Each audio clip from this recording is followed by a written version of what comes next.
After a year, would I recommend this piano for the average person that's looking for a piano in their home? I've had the Roland F140R now for over a year, and I did do a thorough pros and cons and review about it last year, and I wanted to update it with my experiences after having it for over a year. I do apologize for the traffic noises. I'm in the front room of my house and it's on a main street, so it's a little busy right now. Please don't mind that. So, firstly, do I still love this piano? The answer is yes. I absolutely love this piano.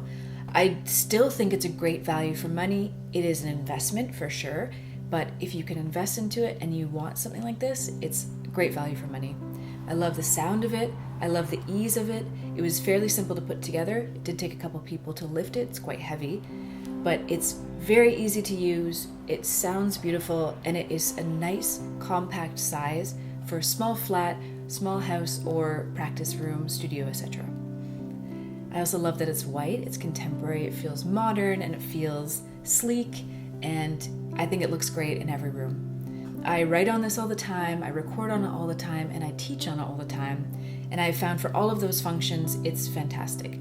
It offers a lot of different sounds, a lot of different fun options you can play with, everything from recording to split keyboard, and lots of interesting, strange things within there. A lot of sounds you don't need, but a lot of cool sounds if you want to just have a fun night of. In my previous review, I talked about a few things that I didn't like. I'm going to go over those and update you whether or not they have improved, whether I've learned how to work around them, or whether I just think they're a deal breaker.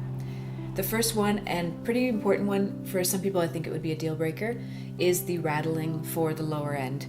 When you use this, there is a rattling from the case in the lower frequencies if you're using a higher volume and very low notes.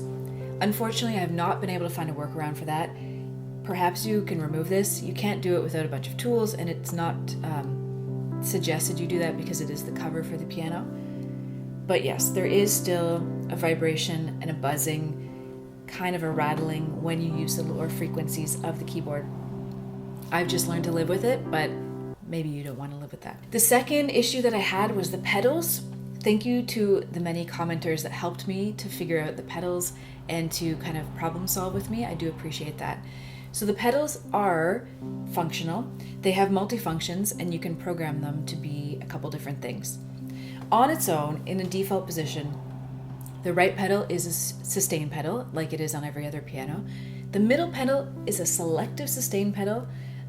It basically, if you depress the pedal before you hit a key, only that key will be sustained, or those chords or whatever you're playing right after you press the pedal, and everything else will not have a sustain. It's an interesting effect. There may be some pieces of music that require it. I'm not really sure why I would ever use it, but it's been fun to play around with, and I do appreciate knowing what it's for. If you have music on your iPad or tablet, you can use the middle pedal to turn the page, which is very convenient if you're using that sort of software. The left pedal is a mute pedal. This was the one that I had trouble with because I couldn't hear it muting, and after some problem solving and tinkering around, you can hear it muting, but you have to have it at a fairly high volume to hear it. It's very subtle. I don't think it's as mutey or as strong as an acoustic piano. These are just things to consider. Speaking of Bluetooth, you can use Bluetooth to access MIDI functions of this keyboard in your DAW. I generally plug it into a MIDI cable. I find the latency is better, but if you don't mind a little bit of latency, if you're doing an instrumental piece or you're not really listening to it while you're recording, that's fine. So you can hook up Bluetooth, connect it with your DAW, use it as a MIDI function. It's great if you don't have a cable. And on that topic, recording this piano has been one of the most bummer things of the whole piano. And to be honest, I haven't really found a good workaround that I like that doesn't require a major setup. So this doesn't have an output for recording that is not MIDI. It has a headphone jack out, which you can do, and you can definitely get the sounds that way, but you're unable to monitor it that way unless you completely hook up a separate board that has a separate headphone output for the input. It gets a little complicated. I've done it before, but it's not my favorite. The sound from the headphone jack also is very quiet. It doesn't have a preamp if you're not using headphones, and it's not ideal. You can use it, as I said, as a MIDI controller, so it's great if you want a full-size proper piano MIDI controller with pedals. that is wonderful, and I do really like using it as a MIDI controller. I find it gives me the freedom to have expressions and dynamics that smaller controllers without pedals don't allow me. So there's that. But my workaround in the past for recording this has been to connect it to MIDI and select my favorite piano sound from my sample bank, and then also use the speaker in this with a mic underneath. Usually I just use some sort of diaphragm mic, and I pop it underneath, and I kind of blend the two together, and that's been my workaround to get a really nice piano sound that sounds in the room, not 100% MIDI, but also you have a little bit of control because of the MIDI with, figuring it out later in your DAW. The other issue that I talked about was the split function and how it was limited to the bass and the piano, which I found kind of useless. Thank you very much for all the comments on this. There has been some great helpful comments, I do appreciate it, of how to change the split function. So we're gonna go over that right now. By default, when you split the keyboard, it splits it basically at middle C, maybe one octave below, and it creates like this kind of funky bass sound with a drum and a piano. It's not particularly helpful if you're not playing in that genre. So this is what you do. To decide where you want to split the keyboard, you hit split and you decide on your keyboard where you like to split. So maybe I'll split it at C3. So now everything below C3 will be a new instrument that I choose, and everything above will be the default instrument, which is what you've already had selected. For me, it's piano. So to change the instrument for your left hand for the split, you again hold split and you use plus and minus to select a sound.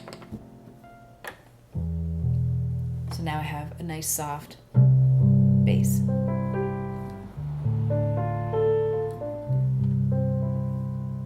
I am very happy that I know how to use that now, and I do use it a lot. Hello. Hi. There you are. So yeah, the split function, it's actually super helpful and super great to use for different compositions and ideas that I'm throwing out. I can kind of get a feel for what a rhythm section may want to contribute to the song, and I may, it gives me a few, hello ma'am, a few options for just getting more ideas down. Again, not so helpful if you're using MIDI, because I find that you have to split the keyboard in your DAW to be two different sounds, or else you're just going to get a straight MIDI. After a year, would I recommend this piano for the average person that's looking for a piano in their home? Yes. I think it is a great instrument. I think the value for money is there. I think that the investment is worthwhile, and I think that this is going to be a really treasured instrument in my life for a long, long time. Are there issues? Yes. Could there be some improvements to the design? I think so. I think this is going to be an issue over time. As it gets looser, it may get more rattly. But I think overall, it's a great keyboard. I really, really love it, and I have been so happy to have it in my house, because if the option is no piano or this piano, or like just a kind of MIDI keyboard or smaller digital piano, this is definitely my top choice. The amount of expression and sounds you can get out of this, it's just very impressive, and it's actually a lot of fun even if you don't play the piano. I have friends over, we jam around on it, we have fun sounds, we make organ sounds, we play all sorts of things, and people love it, and it honestly provides a lot of joy and entertainment in my life. Where are you going? In the future, I am excited for software and hardware updates that may make the utility of this a little bit easier. I'd love a Bluetooth connected sound, or I would love if Roland came out with a sample pack for your DAW that would actually match what you've got in this, because I think there's a lot of really cool sounds, and I just want the same sounds when I'm recording my demos. I want to thank all the people that watched my previous videos and offered solutions, tips, and tricks in the comments. I really do appreciate your time and the thoughtfulness that went into those. It was very helpful in working through some problems and finding solutions to some of the stuff that I had mentioned. So thank you again very much. Thank you for watching. I hope I provided some value for you. If I did, please subscribe. It does help me a lot. Leave a comment. Let me know where you're watching from. And as always, stay cool, cooler than me, and I'll see you in the next one.